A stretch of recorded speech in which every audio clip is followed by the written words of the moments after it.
Sun Wukong. On a journey like no other, we grasp the meaning of life with a God that never dies, born from a boulder seeped in the energies of heaven and earth, and with eyes that can pierce the clouds of heaven. Life is such a beautiful thing that not even the Buddha can rip it from his hands. Infatuated with the gift of life, Wukong vows he will never lose it, as demons, monsters, and even the gods can't defeat him, dedicating his life to a life that never ends. But in order to survive in this world, you have to be the strongest, and every god in heaven can vouch that nobody is stronger than Sun Wukong. On his journey, Sun Wukong practices the art of Taoist medicine, where he's able to eliminate all diseases in his body and gains immortality. But it didn't satisfy his desire for everlasting life. Wukong eats pills of longevity, gets drunk on immortal celestial wine and the golden elixir of life. He travels to a garden with trees that bear heavenly peaches, with each of these peaches granting another layer of immortality, and he ate the entire garden. But to ensure that death will never reach him, he travels down to hell and crosses his name out of the book of death, meaning even if it was written for him to meet his end, the Monkey King will not die. The gods of heaven became enraged that a mere mortal would go to such lengths, and Sun Wukong proclaimed himself to be the sage equal to heaven to mock and challenge the gods, screaming out that his strength is equal to all of them. Heaven declares war on Sun Wukong, and he knows that in order to live, others must die. Sun Wukong would go on to fight the entire pantheon of 600 gods, 28 of them being constellation gods, with Hercules being stated to have infinite strength and can hold the entire infinite universe over his head. And in the end, Sun Wukong's title was absolutely wrong. He's not the sage equal to heaven. They're far too weak. Sun Wukong continues his walk of life, gaining even more strength. And make sure you pay attention because it gets pretty ridiculous. He can redirect the courses of planets and stars, and even lifted the entire Milky Way galaxy over his head, which contains 100 billion planets and 250 billion stars expanding over 100,000 light years. He travels to the sea and enters the underwater kingdom, where he gets his iconic weapon called the Rui Jingu Bang, translated as the magic golden collapse rod, a giant pole that is able to shrink to the size of a needle or grow to pierce the skies of heaven. On his journey, Sun Wukong gains insane abilities that the gods have no answer for. With his ability called the 72 transformations, he has 72 lives. Meaning, and think about this, you would need to kill a god that can defeat heaven's pantheon with countless layers of immortality 72 times to finally win. Basically, if you're fighting Wukong, go ahead and chalk that L up on the board. Having mastered the Taoist way, Sun Wukong can summon immortals to his side. This is shown when he summons the Northern Dragon King. He can shapeshift into literally anything he wants, including his opponents. In his battle with Prince Nocha, Nocha changed his form to become stronger. Wukong laughed and mimicked his exact form before defeating him.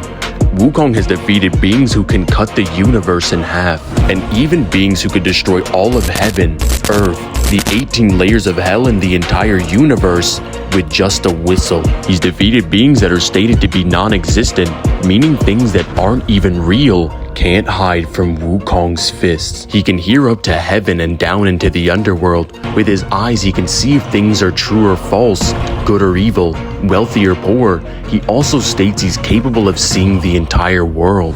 He can create massive storms that rage over the entire planet. He's completely invulnerable and can only be damaged if he wills it to be so. He can change his size to fill the entire universe or shrink down to a piece of hair.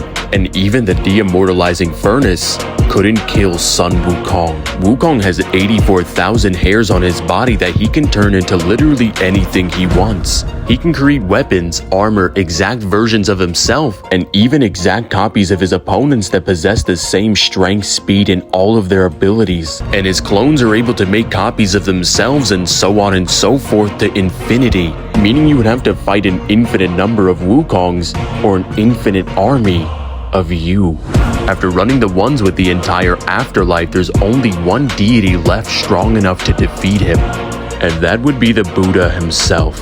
Buddha challenges Wukong and tells him that if he's capable of jumping out of his hand, that the Jade Emperor's throne will be his. And of course, Sun Wukong accepts this challenge and somersaults across all of creation, But when he lands, he realizes that he never left the Buddha's hand, because all of creation resides within it. Buddha seals Sun Wukong in the heart of the mountain and releases him to continue his journey 500 years later. Sun Wukong realizes that if he's ever to subside his desire for life, he needs to reach that status of strength, becoming perfect, becoming Buddha. After a long journey becoming more and more powerful and lifting mountains on his shoulders that represent the infinite cosmic sky, Sun Wukong has reached it, a place far beyond mortals and gods. Nirvana. Reaching the enlightened stage, Sun Wukong's journey is complete. He is now alive forevermore, the sage over heaven, the fighting Buddha, Buddha Wukong. Within Buddha's teaching, Nirvana is the ultimate stage of enlightenment, being free of everything and inaccessibly above the state of samsara in its entirety. Within Buddhism, there's a concept known as Buddhist Cosmo, which has 7 spatial and temporal dimensions within it, which represent the 7 realms of samsara, with each of these realms individually transcending one another, as Nirvana stands at the inaccessible summit. The samsara is the endless cycle of life, death, and rebirth, and governs all of existence. Every aspect of life and death, including dimensions, falls within its bounds. By transcending it, Wukong is able to escape the grasp of life and death itself by existing outside of everything. Wukong, having attained enlightenment, would stand above the God realms and formless realms, as well as concepts like Dharma, which represents the Eightfold Path. Now, as a teaching, the Dharma embodies the truth of oneself. They're the principles of cosmic and individual existence, and basically the natural order of the universe itself. By transcending samsara and achieving nirvana, the Monkey King has surpassed these fundamental concepts, existing beyond the limitations of life, death, and the cosmic order. Upon reaching nirvana, Wukong would have obtained Atman. In Hindu and Buddhist philosophy, Atman is the ultimate goal of the Buddha and the final stage of existence. Like Brahman, Atman exists beyond the realm of identification and anything bound by such concepts. This places Atman above the universe, hyperverse, mathematical dualism, Taoism, and all other notions of existence in space-time. Those who obtain Atman achieve near omnipotent power, and that's exactly what Wukong has, becoming one of the strongest beings not only in his verse, but in all of fiction, as you're fighting a god who has reached the peak of existence that resides beyond everything, with countless layers of immortality, and defeated all of heaven, holding creation in his hands, that can create clones of himself and his opponents infinitely, and you have to kill all of them 72 times to finally lose, because everyone knows you're not winning. Overall, Sun Wukong would scale layers into high outer with irrelevant speed. And shout out to Ryan who sponsored this video, because in the end, Sun Wukong has come a long way on his journey to the west to live forever, and now has strength to defeat anyone that stands in his way. Because when you're the strongest, it's no mystery that you inspire the strongest. But how is it that he has this much strength? It doesn't make any sense. He's just a monkey, right? What's up guys, it's Divine. If you guys enjoyed this video, make sure you guys like and subscribe and hit that notification bell so you never miss an upload. And if you want to sponsor a video just like this one, I have my Cash App linked in the description where you can sponsor your very own video. Now you guys know I had to remake this because the one I made a year ago, I don't like the editing at all. It's pretty bad. But hey, we're back and I like this one a lot better. And am I at 200,000 subscribers yet? Let me know. If I'm not, please subscribe, please.